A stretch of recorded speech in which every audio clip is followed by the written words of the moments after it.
Hello students, again welcome to our class. তো আমরা পড়তেছি নবম দশম শ্রেণীর গণিতের ষষ্ঠ অধ্যায় পরিমাপের ত্রিকোণমিতি। তো আজকে আমরা দেখব পরিমাপের ত্রিকোণমিতি অধ্যায়ের বিভিন্ন ত্রিকোণমিতিক অনুপাতগুলোর মধ্যে সম্পর্ক, অর্থাৎ সিএসসি থিটা বা কসেক থিটার সাথে সাইন থিটার সম্পর্ক, তারপর ট্যান থিটা আর সাইন থিটা বা কস থিটার মধ্যে সম্পর্ক, তারপর হলো কসেক থিটা, কস থিটা আর হলো সেক থিটার মধ্যে সম্পর্ক। তো এখানে কসেক থিটা আর কসেক থিটা থেকে সাইন থিটার মধ্যে সম্পর্কটা দেখাইছে।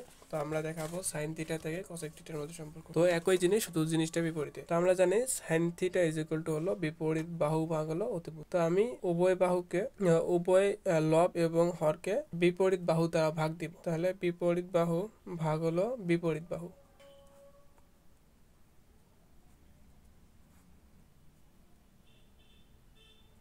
আমি লব এবং হরকে বিপরীত বাহু দ্বারা ভাগ দিলাম। এখানে লবকে বিপরীত বাহু দ্বারা ভাগ দিয়েছি, আবার হরকেও বিপরীত বাহু দ্বারা ভাগ দিয়েছি। তো কোনো একটা রাশির মধ্যে হর এবং লবকে একই রাশি দ্বারা ভাগ দিলে ওই রাশির কোনো পরিবর্তন হয় না। এর জন্য আমি লবকেও বিপরীত বাহু এবং হরকেও বিপরীত বাহু দ্বারা ভাগ করতে পারি। তো আমরা জানি যে বিপরীত বাহুটা কেটে গেল, তাহলে এখানে থাকতেছে হলো 1 ভাগ হলো অতিভুজ বাই বিপরীত বাহু। অতিভুজ বাই বিপরীত বাহুকে বলা হয় কসেক থিটা বা সিএসসি থিটা। অর্থাৎ এখান থেকে আমরা সম্পর্কটা পেলাম sine theta is equal to 1 by CSC theta অথবা 1 বাই কস থিটা।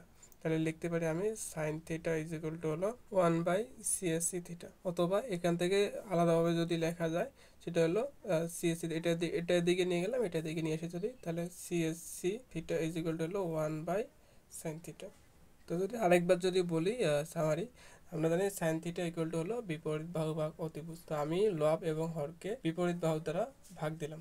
লবকে বিপরীত বাহু ভাগ দিছি, আবার হরকেও বিপরীত বাহু দ্বারা ভাগ দিছি। বিপরীত বাহু যদি কেটে যায় থাকতেছে হলো 1।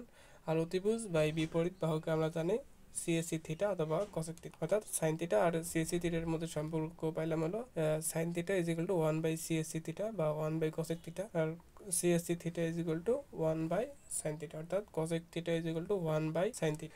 এখন আমরা দেখবো হলো কট থিটা এর সাথে সাইন থিটা ও কস থিটা এর মধ্যে সম্পর্ক। আমরা জানি কট থিটা ইজ ইকুয়াল টু হলো সন্নিহিত বাহু ভাগ হলো বিপরীত বাহু ভাগ হলো বিপরীত বাহু।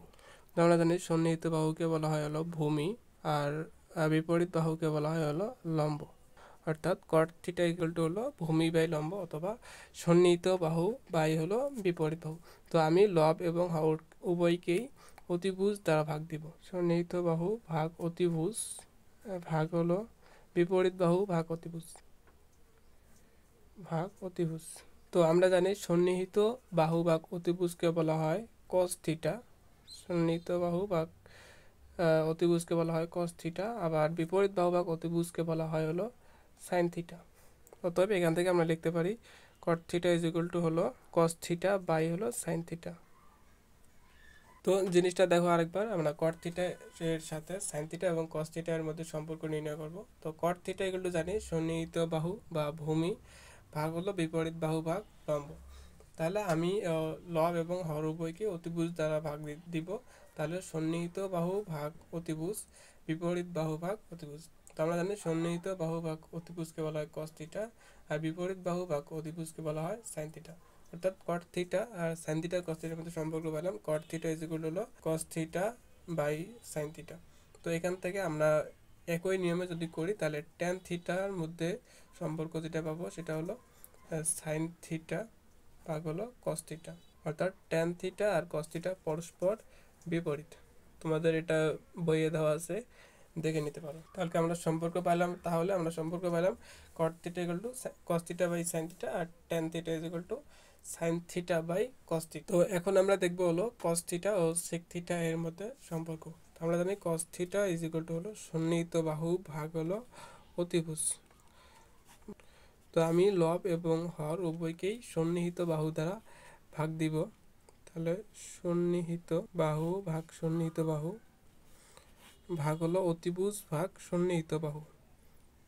অর্থাৎ কস থিটা ইকুয়াল টু জানি সন্নিহিত বাহু ভাগ অতিভুজ, আমি লব এবং হর উভয়কেই সন্নিহিত বাহু দ্বারা ভাগ দেব। তাহলে সন্নিহিত বাহু ভাগ সন্নিহিত বাহু অতিভুজ ভাগ হলো সন্নিহিত বাহু।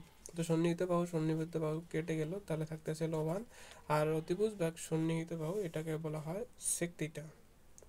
তাহলে কস থিটা আর সেক থিটার মধ্যে যে সম্পর্ক পেলাম সেটা হলো cos theta is equal to হলো 1 by sec theta. 1/sec theta. তো এখান থেকে আমরা লিখতে পারি sec theta is equal to 1 by,